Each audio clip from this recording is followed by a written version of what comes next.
না স্যার মগের মুলুক না, নিলে একদম 1000 টাকা, এর নিচে আমি দিতে পারবো না। ভাই এই একটা বালিশের দাম কয় টাকা? ভাই এই বালিশটা কি আপনি নেবেন? মাত্র 100 টাকা। কি বললো? 100 টাকা দাম মাত্র বালিশের?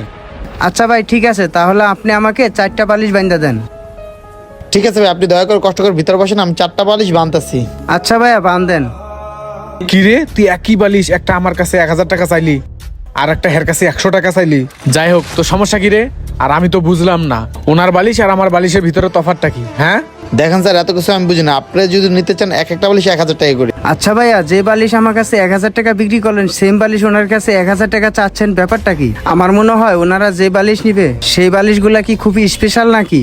না ভাইয়া, আমি ওনাদের কোনো স্পেশাল বালিশ দিচ্ছি না, আপনাকে যে বালিশগুলো দেবো ওনাদেরকে সেই বালিশগুলোই দেবো আমি। এবং কি আমার দোকানে সব বালিশ কিন্তু এক। আর স্যার তফাতের কথা জিজ্ঞেলেন, তফাত তেমন কিছু না, আপনার ব্যবহারটা অন্যরকম আর ওনাদের ব্যবহারটা অন্যরকম, আপনাদের দুইজনের ব্যবহারটা ডিফারেন্স। ওই বেটা, ব্যবহার মানে আমরা তো